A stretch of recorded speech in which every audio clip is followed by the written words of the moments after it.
Vous écoutez Europe 1, il est 8h19. L'interview politique d'Europe 1. Jean-Pierre Elkabbach, vous recevez ce matin l'homme qui pose des ultimatums à François Hollande, Pascal Durand, secrétaire national d'Europe Écologie Les Verts. C'est à vous, messieurs. Pascal Durand, bienvenue, bonjour. Bonjour. C'est le jour décisif pour la transition énergétique. La transition vers quoi ? La transition vers un autre modèle, une société qui soit plus sobre en consommation d'énergie, qui évite d'importer 70 milliards d'hydrocarbures. Quand ? Maintenant, c'est maintenant que ça se fait parce que... Mais pour quand ?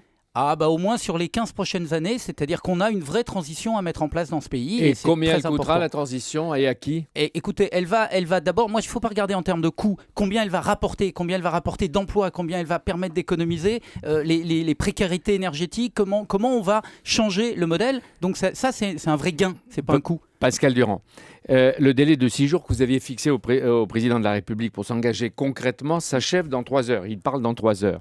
Sinon, les Verts et moi, nous en tirerons les conséquences, aviez-vous dit. Si votre attente est déçue, vous démissionnez tout seul ? Non, c'est simplement ce que j'ai dit, mais c'est pas moi. Ça n'a aucun intérêt. Ce que moi je vais faire. Ce qui est important, c'est que le président de la République. C'est ce qui a été retenu. Oui, mais c'est d'accord. Parce que vous savez très bien que je comprends que l'analyse des médias soit celle qu'ils veulent faire. Mais comprenez que moi, le secrétaire national d'un parti écologiste, ce que je veux, c'est que la France ne rate pas son rendez-vous avec l'écologie et avec l'avenir. C'est tout ce qui m'intéresse. Après, si on rate ce rendez-vous, c'est un rendez-vous raté pour la France, pas pour moi. Ça, c'est vous, c'est votre position. Oui. Mais quand vous voyez que Cécile Duflot, Pascal Canfin ne sont pas concernés par vos menaces et qu'ils resteront ministres pour longtemps. Ce ne sont pas des menaces, c'est une demande. Encore une fois, Pascal Canfin et Cécile Duflot font leur boulot de ministre et ils le font particulièrement bien. Cécile Duflot vient de faire adopter une loi sur le logement que tout le monde salue. Donc ne confondons pas les deux choses. Là, c'est la conférence environnementale, pas la loi sur le logement ni le développement de Pascal Canfin. Quand vous entendez que le Premier ministre n'est pas content à votre propos, qu'il aurait réclamé votre tête. Non, d'abord, je ne pense pas que ça soit le genre de Jean-Marc Ayrault.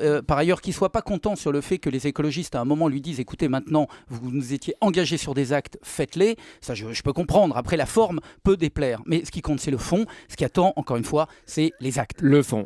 François Hollande va annoncer, ou devrait annoncer, la création d'une contribution climat-énergie. Quel montant, quelle forme aurait cette contribution ? Eh bien, écoutez, on va justement voir, puisque c'est lui c'est le jeu des institutions de la Ve République, c'est le président de la République, on peut les critiquer, mais en réalité, c'est le président de la République qui porte les ambitions et les trajectoires de la France, donc j'attends de voir. Moi, ce que je veux, c'est qu'on ne se trompe pas.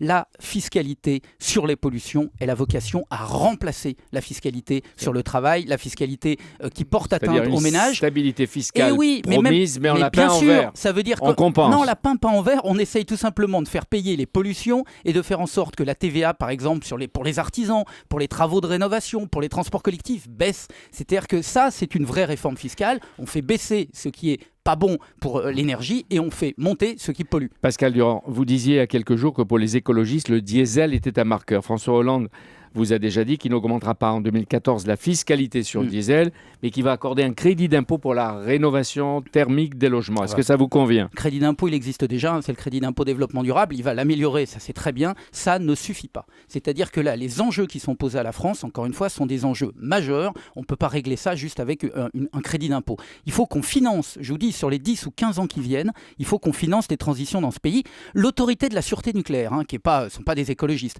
ils ont demandé au président de la République justement de fixer un cap sur l'énergie. Ils ont dit même nous, on ne comprend plus, on ne voit plus, on ne sait pas où on va. Qu'est-ce que vous attendez du président de la République pour qu'il soit à la hauteur de ce que vous voulez ? Eh bien, qu'il donne justement l'ambition à la France. C'est-à-dire que la trajectoire que doit prendre la France là, elle est indispensable. On a 5 millions de chômeurs et 5 millions de précaires énergétiques au moins. Donc les Français, ils attendent, encore une fois, qu'on recrée une espérance et une dynamique dans ce pays. On ne peut pas simplement attendre le retour de la croissance. Si à midi et demi vous êtes déçu, qu'est-ce que vous faites ? Mais c'est pas, mais ça sera très grave. Si je suis déçu, non pas pour moi, mais ça veut dire encore une fois que la France aura raté le train de cette transition. Ça veut dire qu'on n'aura pas su anticiper les crises qui sont déjà là et celles qui vont s'aggraver. Il faut qu'on soit au rendez-vous. Voilà ce que j'attends. Et le débat sur la fiscalité écologique, il aurait lieu vers la fin de l'année 2014. Vous le voulez avant les municipales ? Évidemment, c'est-à-dire que sur la transition énergétique, la grande transition énergétique, et on ne peut pas attendre 2015-2016, la France de 2030, elle se prépare maintenant. Donc ça veut dire que dans le budget, dès le budget de cette année, on peut prévoir les trajectoires, on peut définir les montées en charge. Moi, je comprends très bien qu'on ne charge pas cette année, mais ça veut dire qu'on prévoit déjà 15, 16, 17. Sinon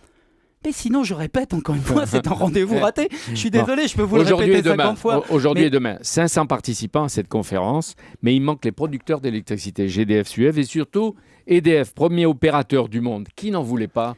Non, ils étaient là, ils représentaient. Non, mais qui n'en veut MEDEF pas était Parce que représenté sont par des- les pas nous, parce qu'on sait qu'ils très bien que la investissent des réforme- milliards pour le Mais nucléaire, alors, le gaz, les monsieur- énergies renouvelables, Monsieur et ils n'ont Elkabbach, pas leur place parmi vous. Non, ça c'est pas vrai. Ne nous faites pas ce procès-là. Nous, on essaye de discuter depuis toujours avec l'ensemble des parties prenantes. Moi, je sais qu'on n'y arrivera pas Mais ils sans sont le pas là. MEDEF, sans les syndicats. Mais si, ils sont là à travers le MEDEF. Vous inquiétez pas. À travers le MEDEF. Oui, mais ils se sont fait représenter par les énergéticiens. Ne vous inquiétez pas, EDF est là. Est-ce que vous demandez au président François Hollande que l'État fixe la durée de vie des centrales nucléaires? Autrement dit, qu'il ferme certaines d'entre elles quand il le décide. Vous savez, moi je voudrais qu'on règle ça d'une manière générale. C'est-à-dire que quand on commence à fermer et à donner des objectifs de fermeture, parce qu'il a donné là un horizon à 2025, il a dit on passe de 75 à 50.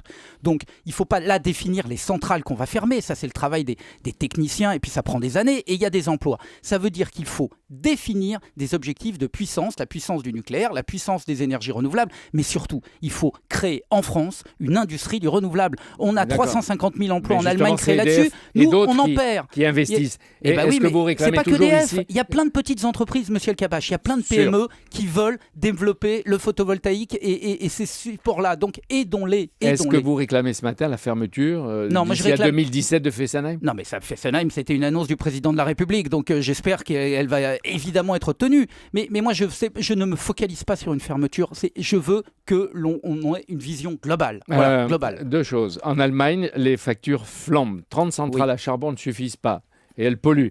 De plus, les éoliennes qui sont installées dans le nord ne peuvent pas être accordées au réseau du sud. Oui, Est-ce que la politique énergétique d'Angela Merkel est un exemple? Elle est un exemple en ce qu'elle se donne et elle donne des ambitions à l'Allemagne qui fait qu'à l'horizon 2020, justement, je crois que l'Allemagne s'en sortira beaucoup mieux que Mais nous. si elle est élue, Mais il ça paraît veut- qu'elle va réviser Mais sa vous politique savez, énergétique. la France, elle a sa propre capacité d'ingénierie. Moi, je fais confiance aux ingénieurs et aux salariés français pour faire une énergie française. Dernière question, Pascal Durand. Avant-hier, en Haute-Savoie, Nicolas Sarkozy a dénoncé la destruction de la filière nucléaire française, 450 000 emplois, par le seul souci d'intérêt partisan. Aucun écologiste n'a réagi. Pourquoi? Parce qu'il avait raison? Non, tout simplement parce qu'il se trompe, mais il s'est trompé tellement de fois sur la question énergétique que ça devient inutile de lui répondre. Merci beaucoup Pascal Durand d'avoir été en direct sur Europe 1 ce matin. Dimanche, Jean-Pierre, le grand rendez-vous. Marine Le Pen, de 10h à 11h en direct sur Europe 1, iTélé et avec Le Monde.